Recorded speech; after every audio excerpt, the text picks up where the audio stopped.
Hello everyone, welcome to my UPSC Madhya Pradesh assistant professor MPPSC assistant professor की regular basis पे आपको preparation करवा रहे हैं। इसमें कंटिन्यू देखा जाए तो ये टेस्ट नंबर 35 है और 30 के बाद से जो नया काउंटिंग शुरू किया है 1, उसके हिसाब से 5वां टेस्ट है।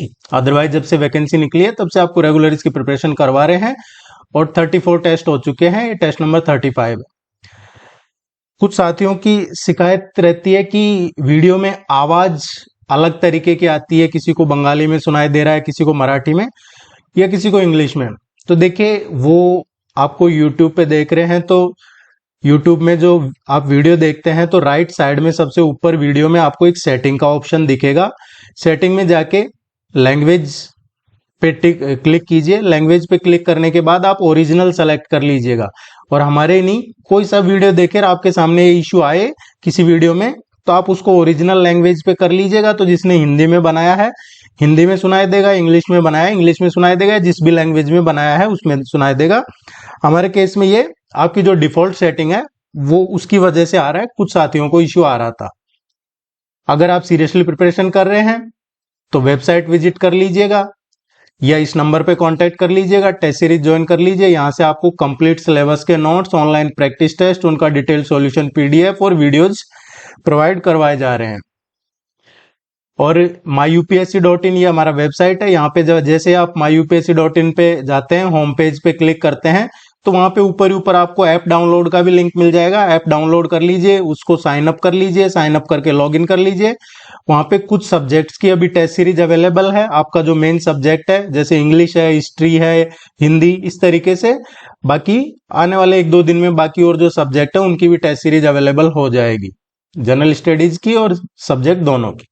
आज का जो टेस्ट है ये पूरा पॉलिटी पे बेस्ड है। मध्य प्रदेश की जो पॉलिटी है, पॉलिटी ऑफ मध्य प्रदेश, उस पे है ये पूरा टेस्ट बेस्ड। आपको यहाँ पे यूनिट वाइज, सब्जेक्ट वाइज और फुल लेंथ सभी तरह के टेस्ट देखने को मिलेंगे। Let's begin. हाल ही में राज्य सरकार ने कल्याणकारी आयोगों के लिए प्रमुख प्रशासनिक नियुक्तियों को मंजूरी दी है। अभी रिसेंटली मध्य प्रदेश अनुसूचित जनजाति आयोग के नए अध्यक्ष के रूप में किसे नियुक्त किया है? शेड्यूल ट्राइब कमीशन के चेयरमैन किसे बनाया गया है? अभी प्रेजेंट में शेड्यूल ट्राइब कमीशन के चेयरमैन कौन है?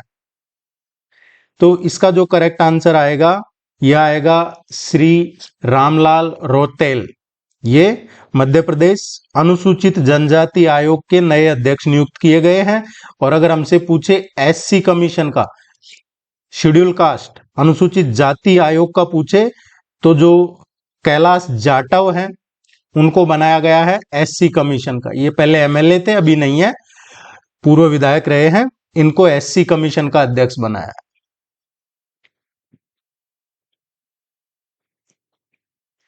मुख्यमंत्री ने जनवरी 2026 में 25 करोड़ की लागत से निर्मित पशुपतिनाथ लोक का निर्माण मध्य प्रदेश के किस जिले में किया है?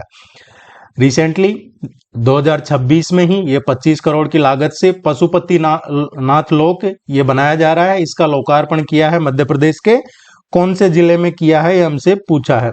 ये मंदसौर में किया है। इसका chief minister doctor Mohan Yadav ने मंदसौर में जो अष्टमुखी पशुपतिनाथ मंदिर है इसका लोकार्पण किया है। और एक यहीं से इसका लोकार्पण भी किया था और साथ में मंदसौर से इसी दिन चीफ मिनिस्टर ने किसानों के लिए जो भावांतर भुगतान योजना है उसकी अंतिम किस्त भी यहीं से भेजी थी। उसकी लास्ट जो किस्त थी भावांतर भुगतान योजना की किसानों को, वो भी यहीं से उनको भेजी थी।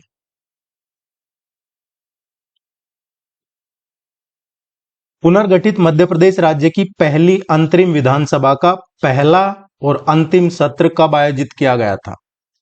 देखिए 1 नवंबर 2056। जब भी आप पुनर्गठित पढ़ें तो 1 नवंबर 2056, नवंबर 1 1956 को स्टेट रीऑर्गेनाइजेशन एक्ट के तहत, राज्य पुनर्गठन अधिनियम के तहत मध्य प्रदेश का गठन हुआ। और उसके बाद में जो पहली अंतरिम विधानसभा है उसका एकमात्र सत्र आयोजित किया गया था, हिस्टोरिकल सेशन था, और वो 17 दिसंबर 1956 से और 17 जनवरी 1957 तक था। 20 का करेक्ट आंसर आएगा। और इस अंतरिम विधानसभा का कार्यकाल काफी छोटा था और पहले आम चुनाव करवाने थे, उस उद्देश्य से इसको भंग कर दिया गया था और बाद में दूसरी जो निर्वाचित विधानसभा है उसका गठन किया गया था 1 अप्रैल से। 1 अप्रैल 1957 को दूसरी निर्वाचित विधानसभा का गठन किया गया था। मध्य प्रदेश गोवंश वध प्रतिषेध संशोधन अधिनियम के प्रावधानों के तहत राज्य में अवैध गोवंश के लिए अधिकतम कितने वर्ष के कारावास का प्रावधान है? यह भी एक तो हमारे सिलेबस में है और दूसरा अभी रिसेंटली मध्य प्रदेश में काफी चर्चा का भी विषय बना हुआ है। कुछ कहा जा रहा है कि कुछ गोरक्षक थे, उनको ऑनरेबल कोर्ट ने लाइफ इम्प्रिजनमेंट सुनाया है। जो गोरक्षक थे उनको उम्र कैद की सजा सुनाई है। 13 या 14 गोरक्षक थे, ऐसा सुनने में आ रहा है, आप क्रॉस चेक कीजिएगा। लेकिन ये चर्चा में है और हमारे सिलेबस में है और पूछा भी जाता है यहां से क्वेश्चन एग्जाम में।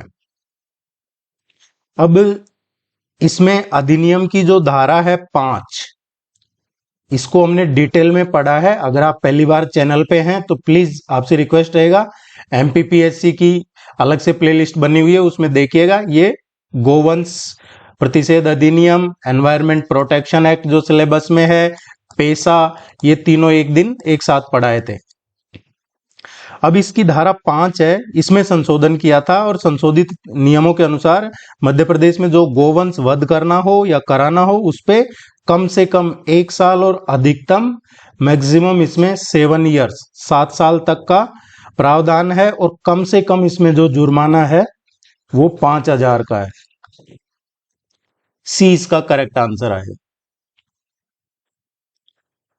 लिस्ट मैच करनी है, इधर मध्य प्रदेश के राज्यपाल दिए हुए हैं और उनका जो क्रोनोलॉजिकल पोजीशन है, किस ऑर्डर में कौन से नंबर पे वो राज्यपाल रहे हैं, ये बताना। एक क्वेश्चन आपसे पूछा जाएगा, चीफ मिनिस्टर, गवर्नर, विधानसभा अध्यक्ष, इनका पूछा जाता है।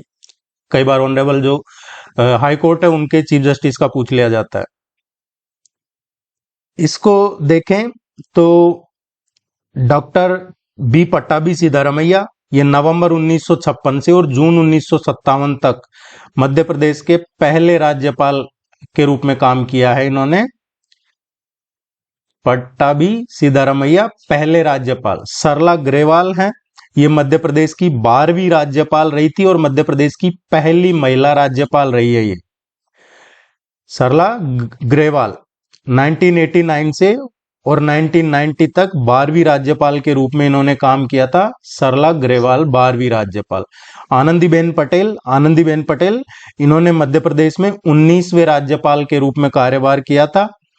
19वें, हालांकि बाद में इनको एडिशनल चार्ज भी मिला था मध्य प्रदेश का, और अभी प्रेजेंट में ये उत्तर प्रदेश की राज्यपाल है आनंदीबेन पटेल।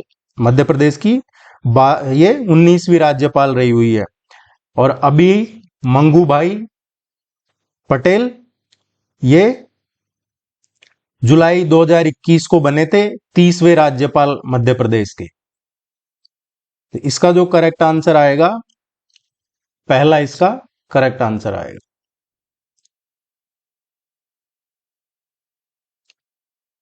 दो 2026 की स्थिति के अनुसार मध्य प्रदेश के वर्तमान राज्य मुख्य सूचना आयुक्त कौन है? State information commissioner. अभी प्रेजेंट में who is the current state chief information commissioner of Madhya Pradesh in 2026? अभी रिसेंटली राज्यपाल ने कुछ नए राज्य आयुक्त हैं जो स्टेट इंफॉर्मेशन कमिश्नर है, उनको शपथ दिलाई है और इसीलिए ये चर्चा में है। तो जो चीफ इंफॉर्मेशन कमिश्नर हैं मध्य प्रदेश के, ये श्री विजय यादव हैं। अभी श्री ओंकारनाथ, डॉक्टर वंदना गांधी, डॉक्टर उमाशंकर पचौरी, इन्होंने शपथ ली थी नए इंफॉर्मेशन कमिश्नर के रूप में, लेकिन chief information commissioner Shri Vijay Yadav हैं। मध्य प्रदेश में पेशा अधिनियम प्रशासन के तहत वर्तमान में कितने जिलों को पूर्णतः अनुसूचित जिले के रूप में वर्गीकृत किया गया है? मध्य प्रदेश के कुल 20 जनजाति बाहुल्य जिले हैं जिनमें पेशा कानून लागू है, 20 डिस्ट्रिक्ट्स, और जिनमें से 15 जिले पूर्णतः अनुसूचित फुली शेड्यूल्ड है। 15 उनमें से फुली शेड्यूल्ड है। 5 ऐसे हैं जिनमें आंशिक रूप से इसके अंतर्गत आते हैं। और अगर ब्लॉक का पूछा जाए विकास खंड पैसा में कितने हैं तो 89 विकास खंड है। तो हमसे पूछा है पूर्णतः अनुसूचित जिले 15 जिले और टोटल कितने जिले हैं पैसा के तहत 20 हैं, जिसमें से पूर्णतः फुली जो शेड्यूल्ड डिस्ट्रिक्ट है वो 15 है। ए इसका करेक्ट आंसर आएगा। कई बार क्या हम क्वेश्चन को पढ़ते हैं कितने जिले अनुसूचित में पैसा के तहत तो डायरेक्ट 20 पे कर देते हैं क्लिक, ठीक है जो, लेकिन ये 15 इसका करेक्ट आंसर। संविधान के किस अनुच्छेद के तहत यह मुख्यमंत्री का कर्तव्य है कि वह राज्यपाल को प्रशासनिक निर्णयों के संबंध में जानकारी दे? ये एज पर आर्टिकल 167 अनुच्छेद 167 में राज्यपाल को जानकारी देने के संबंध में मुख्यमंत्री के जो कर्तव्य है उनको परिभाषित किया हुआ है। अभी देखिए टेलीग्राम पे गवर्नमेंट ने बैन किया हुआ है, 1-2 दिन में वो हट जाएगा, तो फिर से आप टेलीग्राम पे आपको नोट्स वीडियोज वगैरह प्रोवाइड हो जाएंगे। Was the chief justice of Madhya Pradesh? Madhya Pradesh के पहले मुख्य न्यायाधीश कौन थे? ये रिवीजन में करवाया जा रहा है क्वेश्चन। मध्य प्रदेश हाईकोर्ट जबलपुर में है इसकी मेन ब्रांच, और इसके जो पहले मुख्य न्यायाधीश थे एम हिदायतुल्ला थे, जो नवंबर 1956 से मध्य प्रदेश बना 1 नवंबर 1956 को, तो 1 नवंबर 1956 से और 12 दिसंबर 1958 तक ये चीफ जस्टिस रहे मध्य प्रदेश हाईकोर्ट के। बाद में ये सुप्रीम कोर्ट में भी चीफ जस्टिस बने थे। पहले मुस्लिम थे जो मुख्य न्यायाधीश थे, ये भारत के सुप्रीम कोर्ट में भारत के पहले मुस्लिम मुख्य न्यायाधीश थे ये, और इन्होंने भारत के 11वें मुख्य न्यायाधीश के रूप में सेवा दी थी। 11वें चीफ जस्टिस ऑफ इंडिया रहे हैं न्यायमूर्ति एम हिदायतुल्ला। और इतना नहीं, ये भारत के 6ठे उपराष्ट्रपति भी रहे हैं। 79 से 84 तक भारत के 6ठे उपराष्ट्रपति रहे हैं। लेटर्स पेटेंट जिस पर मध्य प्रदेश उच्च न्यायालय की स्थापना की गई थी भारत के संविधान के लागू होने के बाद भी किस अनुच्छेद के आधार पर यह जारी रहा? मध्य प्रदेश राज्य ब्रिटिश जो सम्राट था जॉर्ज पंचम, उसने 2 जनवरी 1936 को भारत सरकार अधिनियम 1915 की जो धारा थी 105, इसके तहत लेटर्स पेटेंट के थ्रू सेंट्रल प्रोविंस और बरार जो प्रोविंस था, बरार प्रांत, उसके लिए नागपुर हाईकोर्ट की स्थापना की थी। कब की थी? 1936 में, 1936 में की थी ये, 2 जनवरी को। और फिर क्या हुआ कि जो लेटर्स पेटेंट है इसके अंतर्गत नागपुर हाईकोर्ट की स्थापना और क्षेत्राधिकार निहित कर दिया गया। 26 जनवरी 1950 को भारतीय संविधान जब लागू हुआ, अंगीकृत किया गया, तो आर्टिकल 225 और 372 के द्वारा ये जारी रहा है।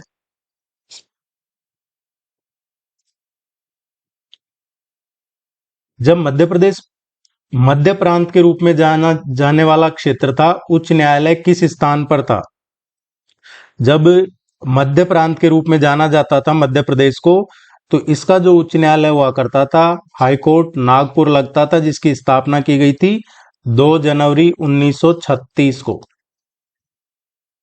इसकी 2 पीठ और हैं, जबलपुर में तो मेन ब्रांच है, इसके अलावा इंदौर और ग्वालियर।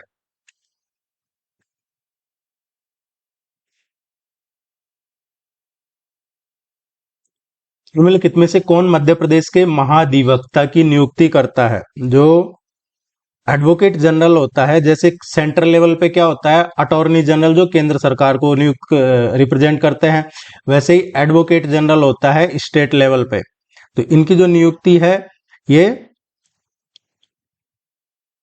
राज्यपाल करते हैं एज पर आर्टिकल 165। एज पर आर्टिकल 165 भारत में राज्यों के महाधिवक्ता कार्यालय से संबंधित है 165, और वो सर्वोच्च कानून अधिकारी होता है राज्य का। इसके क्या क्राइटेरिया होना चाहिए? महाधिवक्ता के तौर पर नियुक्ति होने वाला जो व्यक्ति है उसमें हाईकोर्ट के जज बनने की काबिलियत होनी चाहिए, और 62 साल से ज्यादा उम्र नहीं होनी चाहिए, 62 ईयर से ज्यादा नहीं होनी चाहिए एज।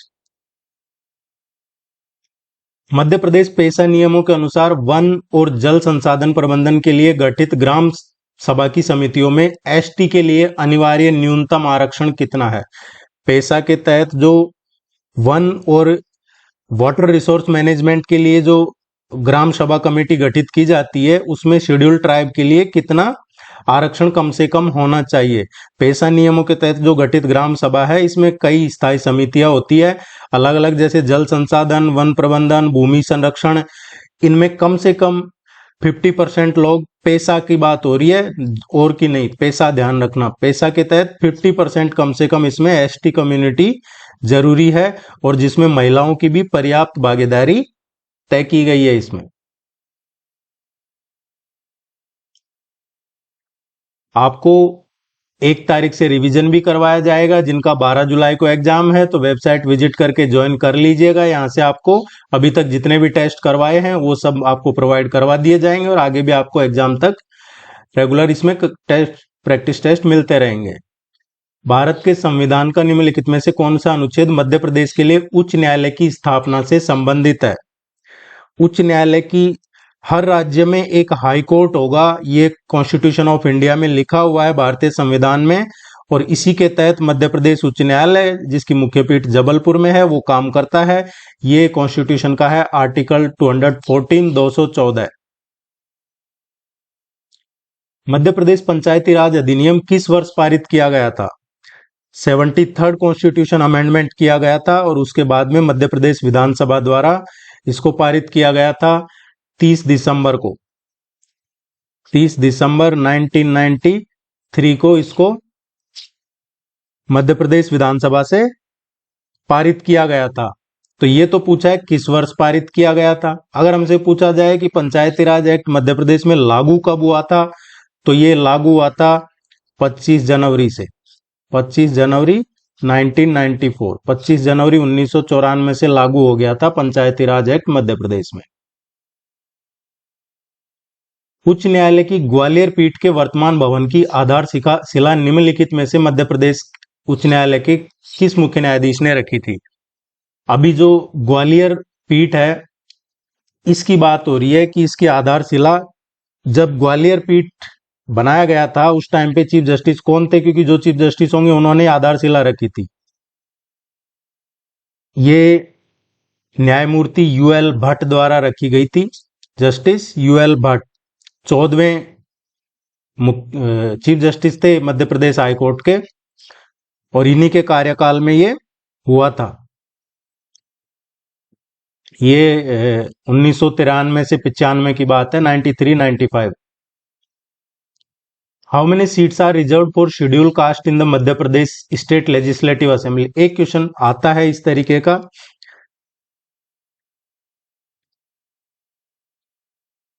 देखिए, मध्य प्रदेश में 230 विधानसभा की निर्वाचित सीटें हैं। कितनी निर्वाचित है? 230 निर्वाचित सीटें हैं, जिनमें से 148 सीटें जनरल कैटेगरी के लिए हैं, और 35 सीटें हैं ये एससी के लिए हैं, शेड्यूल कास्ट। 47 जो सीट हैं ये शेड्यूल ट्राइब के लिए है।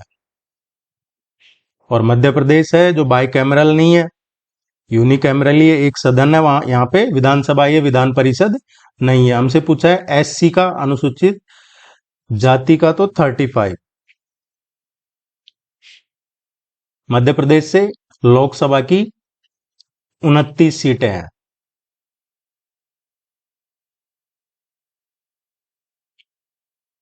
संविधान के अनुच्छेद 164 फर्स्ट ए के अनुसार किसी राज्य की मंत्री परिषद में मुख्यमंत्री सहित मंत्रियों की कुल संख्या विधानसभा की कुल सदस्य संख्या के कितने प्रतिशत से अधिक नहीं हो सकती? हमसे पूछा है जो कैबिनेट है, जो मंत्री परिषद है, उसमें जो टोटल में विधानसभा की संख्या है उससे कितना परसेंट से ज्यादा नहीं हो सकता? तो ये 15% से ज्यादा आप मंत्री नहीं बना सकते। जैसे 230 है तो इसका 15% निकाल लीजिएगा, उससे ज्यादा नहीं बना सकते हैं। तो इतने इसमें बना सकते हैं, 69/2। तो 34 से ज्यादा इसमें मंत्री नहीं बना सकते मध्य प्रदेश।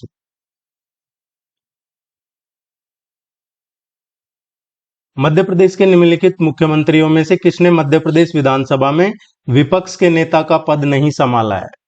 कई बार क्या होता है, नेताजी क्या करते हैं कि जैसे चुनाव आता है उस राज्य में, तो फिर वो एक्टिव हो जाते हैं, और अगर उनकी पार्टी की सरकार उनकी पार्टी की जीत जाती है, उनको बहुमत मिलता है, तो फिर वो मुख्यमंत्री की रेस के लिए आला कमान के पास पहुंचते हैं।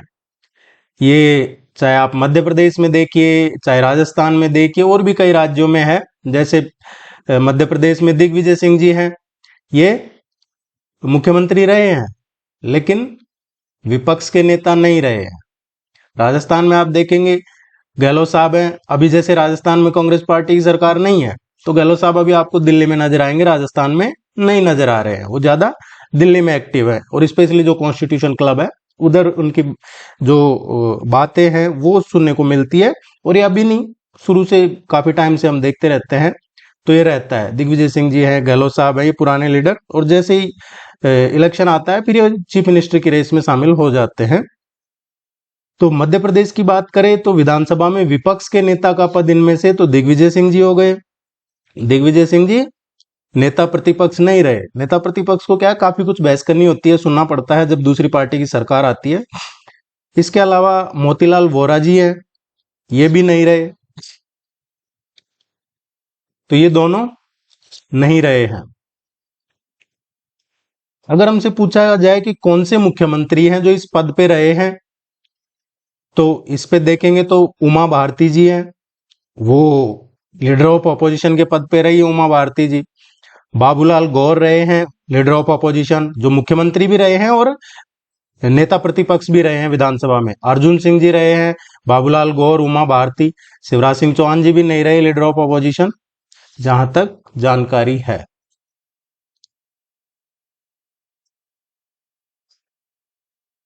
मध्य प्रदेश राज्य गोपालन एवं पशुधन संवर्धन बोर्ड की कार्य परिषद का पदेन अध्यक्ष कौन होता है? हमसे पूछा है जो राज्य गोपालन एवं पशुधन संवर्धन बोर्ड, इसकी जो एग्जीक्यूटिव कमेटी है उसके अध्यक्ष कौन होते हैं। देखिए, बोर्ड का जो प्रशासनिक ढांचा है उसके अकॉर्डिंग इसकी एक शाही परिषद होती है, गवर्निंग काउंसिल। जो गवर्निंग काउंसिल है, गवर्निंग काउंसिल के जो अध्यक्ष होते हैं वो तो ऑनरेबल चीफ मिनिस्टर होते हैं, लेकिन जो एग्जीक्यूटिव काउंसिल है, एग्जीक्यूटिव काउंसिल के जो अध्यक्ष होते हैं वो उस डिपार्टमेंट के मंत्री होते हैं, पशुपालन एवं डेयरी मंत्री। ये ध्यान रखना है, पूछा जाता है कई बार, गवर्निंग और एग्जीक्यूटिव। गवर्निंग के चीफ मिनिस्टर होते हैं। How many times president rule was declared in Madhya Pradesh? Madhya Pradesh में कितनी बार राष्ट्रपति शासन लागू किया गया है? मध्य प्रदेश में 3 बार राष्ट्रपति शासन लगाया जा चुका है।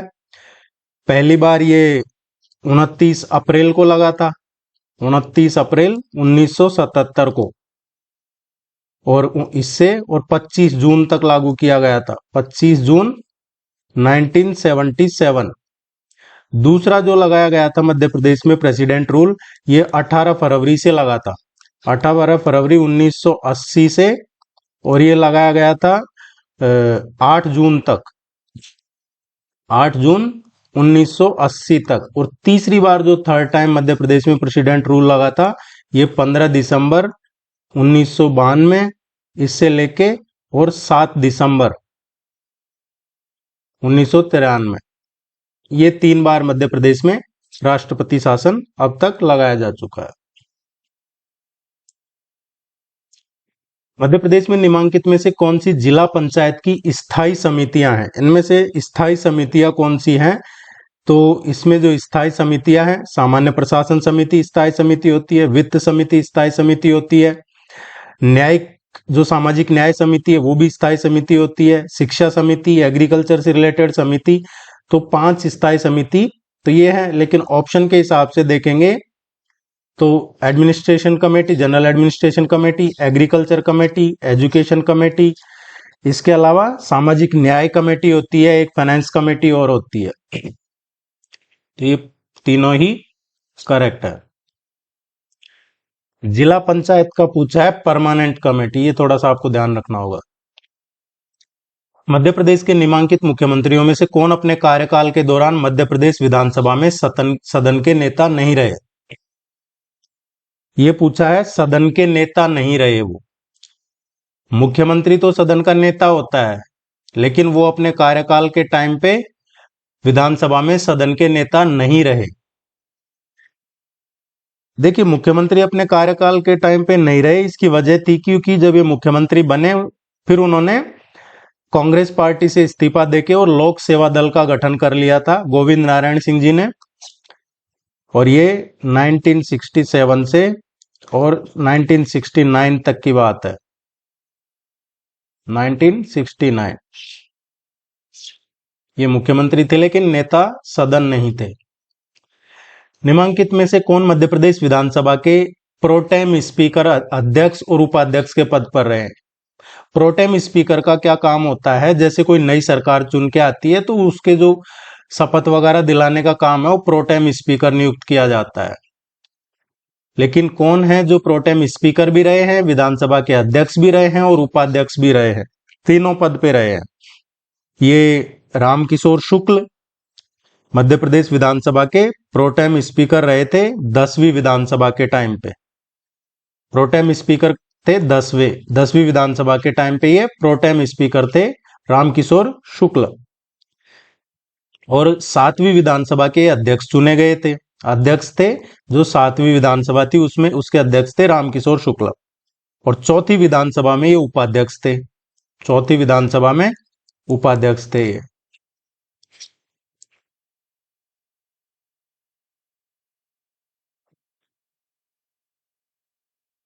निम्नलिखित में से किसने जबलपुर में उच्च न्यायालय के भवन का निर्माण किया था? जबलपुर हाईकोर्ट का निर्माण किसने किया था इनमें से? देखिए, ये जो डिजाइन वगैरह है, नक्शा है, इसका एक इंजीनियर था हेनरी इरविन। हेनरी इरविन उसने तैयार किया था। और भवन का निर्माण है ये उस टाइम जो तत्कालीन राजा थे गोकुलदास, उन्होंने लगभग 3 लाख रुपए की लागत से करवाया था जबलपुर इसका 1890 में। इसका जो करेक्ट आंसर आएगा राजा गोकुलदास, ये इसका करेक्ट आंसर आएगा। और फिर मध्य प्रदेश का पुनर्गठन के बाद से इसी भवन को मध्य प्रदेश उच्च न्यायालय बनाया गया, इसी नाम से जाना जाने लगा। मध्य प्रदेश में जनपद पंचायत का सदस्य बनने के लिए न्यूनतम आयु क्या है? पंचायत सदस्य बनने के लिए जो न्यूनतम आयु है मध्य प्रदेश में पंचायती राज एक्ट में जो ट्राई लेवल का है, त्रिस्तरीय पंचायती राज है, ग्राम, जनपद और जिला पंचायत।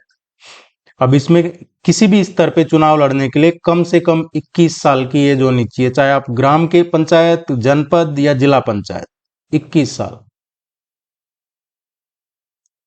मध्य प्रदेश राज्य निर्वाचन आयोग का गठन कब किया गया? मध्य प्रदेश राज्य निर्वाचन आयोग का गठन किया गया था 1 फरवरी 1994 1994 में।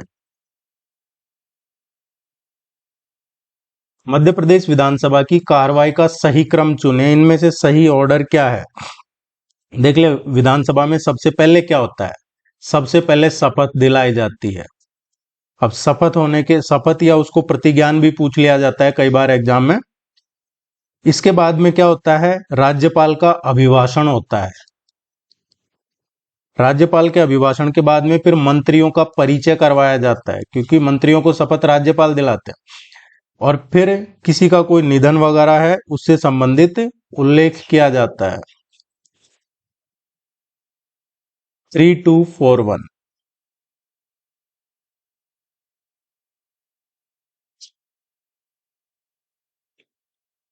मध्य प्रदेश उच्च न्यायालय के मुख्य न्यायमूर्तियों में से कौन भारत के उच्चतम न्यायालय में न्यायाधीश नहीं रहे? इनमें से कौन से चीफ जस्टिस हैं, कौन से जज हैं जो मध्य प्रदेश उच्च न्यायालय के रहे हैं लेकिन भारत में सुप्रीम कोर्ट के जज नहीं रहे हैं? ये हमसे पूछा है। एस के झा, जस्टिस एस के झा, ये हाई कोर्ट में जस्टिस रहे हैं मध्य प्रदेश हाई कोर्ट में 1989 से और 1993 तक, लेकिन कभी सुप्रीम कोर्ट में इन्होंने सेवाएं नहीं दी। मध्य प्रदेश की पहली महिला मुख्य सचिव कौन थी? पहली महिला मुख्य सचिव मध्य प्रदेश में निर्मला बुच, ये 1960 बैच की आईएएस ऑफिसर थी, जो मध्य प्रदेश की पहली महिला चीफ सेक्रेटरी बनी थी 1991 से और 1993 तक, 91 से 94 तक रही है चीफ सेक्रेटरी। और ये क्यों चर्चा में है? ये चर्चा में इसलिए है क्योंकि अभी रिसेंटली जो चीफ सेक्रेटरी है मध्य प्रदेश के, उनका कार्यकाल 1 साल के लिए बढ़ाया गया है, और ऐसा पहली बार हुआ है इतिहास में मध्य प्रदेश के कि किसी चीफ सेक्रेटरी का कार्यकाल बढ़ाया गया हो।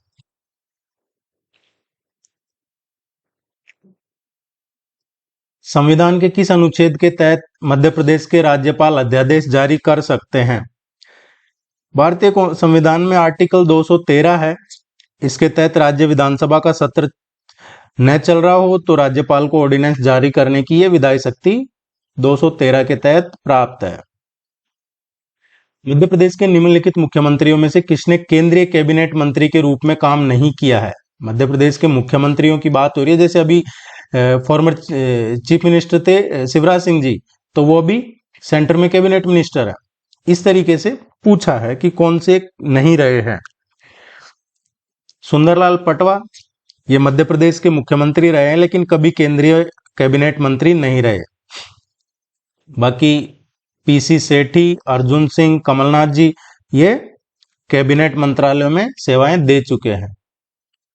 मध्य प्रदेश राज्य निर्वाचन आयोग में निम्न में से कौन आयुक्त नहीं रहा?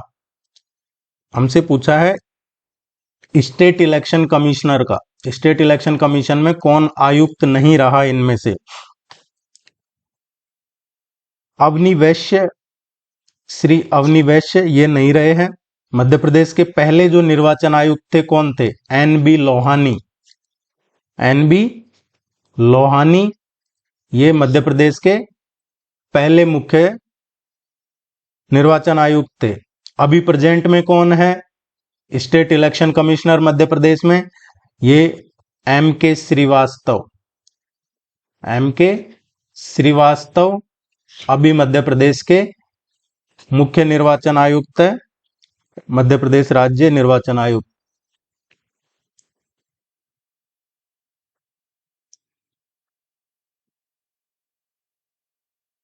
निम्नलिखित में से कौन मध्य प्रदेश के राज्यपाल नहीं रहे, ये पूछा है। Which of the following has not been the governor of Madhya Pradesh? इनमें से देखेंगे तो जस्टिस अंशुमान सिंह, ये गवर्नर नहीं रहे हैं मध्य प्रदेश के। पहले राज्यपाल हमने पढ़ा था डॉक्टर पट्टाभी सीतारामैया थे, और अभी प्रेजेंट में मंगूभाई छगनभाई पटेल।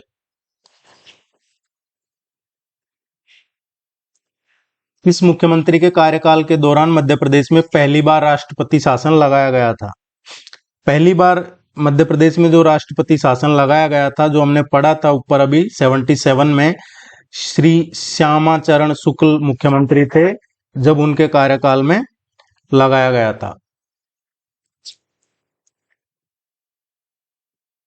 77, 80 और 92 3 बार लगा है, जो हमने ऊपर डिस्कस किया था। मध्य प्रदेश में राज्य निर्वाचन आयोग के गठन के पश्चात कितनी बार पंचायत के आम निर्वाचन हो चुके हैं?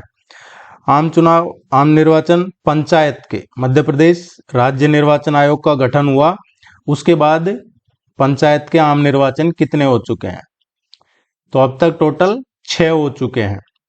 डी इसका करेक्ट आंसर है।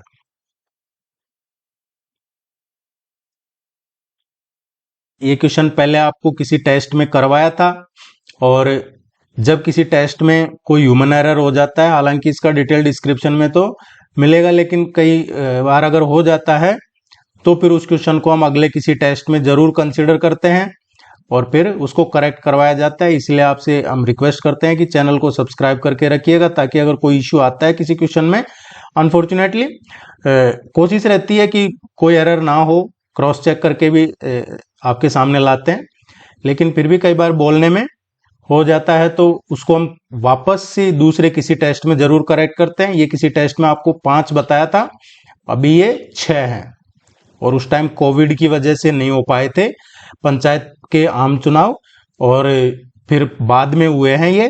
तो अब 6 हो चुके हैं। अगर आपसे आज की कंडीशन में पूछा जाए कि कितने हो चुके हैं, तो 6 इसका करेक्ट आंसर है। और ये अभी से नहीं, शुरू से हमारा ये प्रोसेस रहा है कि कहीं कोई एरर, कोई करेक्शन है तो उसको अगले टेस्ट में ठीक किया जाए। किस समिति ने पहली बार मध्य प्रदेश में त्रिस्तरीय पंचायती राज व्यवस्था की स्थापना की सिफारिश की थी? देखिए, मध्य प्रदेश का गठन हुआ उसके बाद राज्य स्तर पे 1957 में, स्टेट लेवल पे 1957 में एक कमेटी का गठन हुआ था, काशी प्रसाद पांडे कमेटी, और इसने अपनी रिपोर्ट 1958 में सौंपी थी, और इसी में मध्य प्रदेश में त्रिस्तरीय पंचायती राज लागू करने की सिफारिश की थी। स्टेट लेवल की बात हो रही है। निम्नलिखित में से कौन मध्य प्रदेश के तीसरे मुख्यमंत्री थे? मध्य प्रदेश के तीसरे मुख्यमंत्री श्री कैलाशनाथ काटजू थे। 1957 से 62 तक रहे हैं। ये फ्रीडम फाइटर भी रहे हैं। इन्होंने ओडिशा और पश्चिम बंगाल के गवर्नर के रूप में भी सेवाएं दी हैं, श्री कैलाशनाथ काटजू ने। निम्नलिखित में से किसने मध्य प्रदेश के राज्यपाल और मुख्यमंत्री दोनों के रूप में काम किया है? इनमें से कौन है जो मध्य प्रदेश के राज्यपाल भी रहे हैं और मुख्यमंत्री भी रहे हैं? देखिए, इनमें से कोई भी नहीं है जो मध्य प्रदेश के राज्यपाल और मुख्यमंत्री दोनों रहे हैं। कई बार एग्जाम में आपको इस तरीके का क्वेश्चन भी एक दे दिया जाता है। आनंदीबेन पटेल है, ये गुजरात की चीफ मिनिस्टर रही है, और मध्य प्रदेश और उत्तर प्रदेश में ये राज्यपाल रही है। हमसे पूछा है मध्य प्रदेश में सीएम और मध्य प्रदेश में गवर्नर, तो इनमें से कोई भी नहीं है।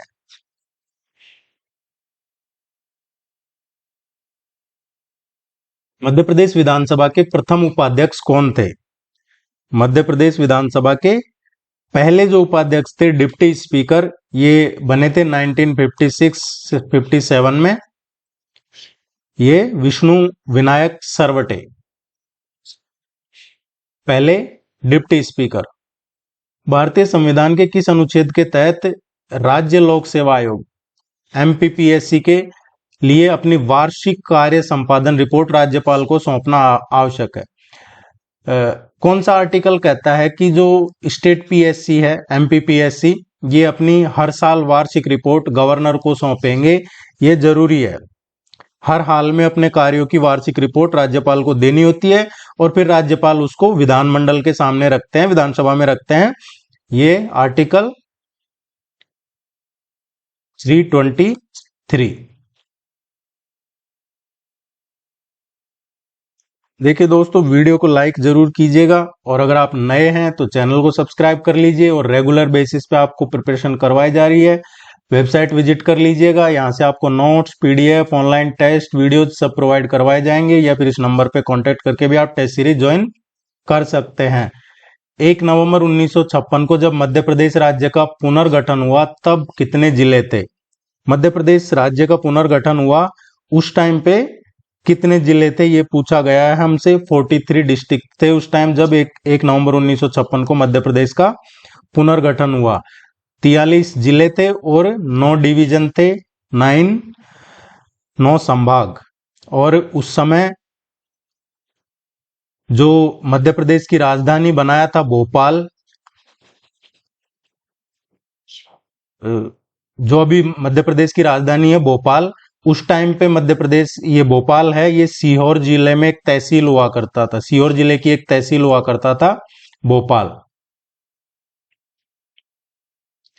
मध्य प्रदेश के निम्नलिखित मुख्यमंत्रियों में से किसने उत्तर प्रदेश के राज्यपाल के रूप में काम किया? इनमें से कौन से चीफ मिनिस्टर है मध्य प्रदेश के जो उत्तर प्रदेश के राज्यपाल रहे हैं?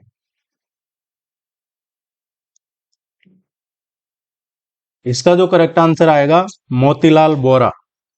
मोतीलाल वोरा 1993 से और 1996 तक उत्तर प्रदेश के राज्यपाल के रूप में काम किया है इन्होंने। सूचना का अधिकार अधिनियम 2005 के अनुसार मध्य प्रदेश में नए नियुक्त राज्य सूचना आयुक्त के लिए अधिकतम कार्यकाल कितना निर्धारित है? जो राइट टू इंफॉर्मेशन एक्ट है 2005, इसके तहत अगर कोई स्टेट इंफॉर्मेशन कमिश्नर नियुक्त किया जाता है तो उसका मैक्सिमम कार्यकाल कितना निर्धारित है? अभी प्रेजेंट में जो संशोधन किए हैं, इसमें संशोधन किया है उसके तहत 3 साल का है और 65 वर्ष की आयु, जो भी पहले पूरी हो जाए, 3 साल का टेन्योर या फिर 65 ईयर की एज, जो भी पहले पूरा हो जाए।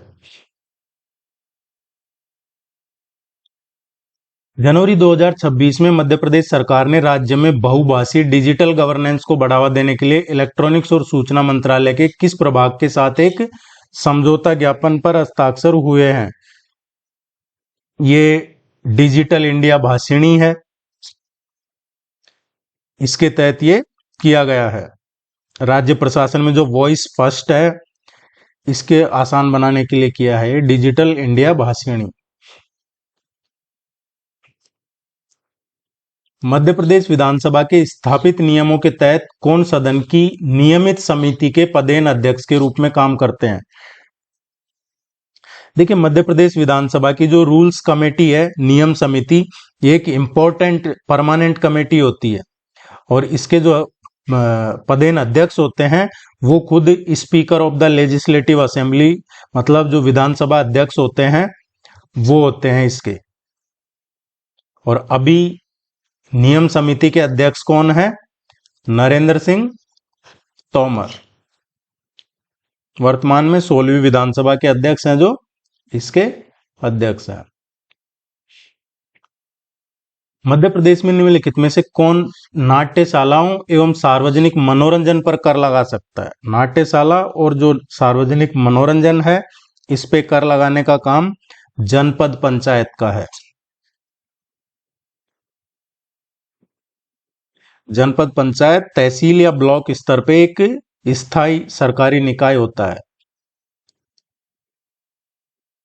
कानून और न्याय मंत्रालय के आधिकारिक रिकॉर्ड के अनुसार मध्य प्रदेश उच्च न्यायालय में न्यायाधीशों की कुल स्वीकृत संख्या कितनी है? मध्य प्रदेश में जो जबलपुर है मेन ब्रांच, उसके अलावा जो इसकी इंदौर और ग्वालियर में खंडपीठ है, इनको मिला के टोटल 53 जजेस। अभी थोड़े टाइम पहले चर्चा थी, 11 नए जो जज हैं इनकी नियुक्ति को केंद्र सरकार ने मंजूरी दी थी। जनवरी 2026 में मध्य प्रदेश सरकार ने अटल बिहारी वाजपेयी सुशासन एवं नीति विश्लेषण संस्थान के भीतर एक समर्पित गुड गवर्नेंस सेल की स्थापना की है। ये संस्थान कहाँ स्थित है? हमसे पूछा है अटल बिहारी वाजपेयी सुशासन एवं नीति विश्लेषण संस्थान कहाँ स्थित है और चर्चा में क्यों है? क्योंकि अभी रिसेंटली इसमें एक गुड गवर्नेंस सेल की स्थापना की है, तो जो करंट अफेयर्स है पॉलिटी से रिलेटेड वो भी साथ में कवर कर रहे हैं। ये भोपाल में है, इसका करेक्ट आंसर आएगा सी।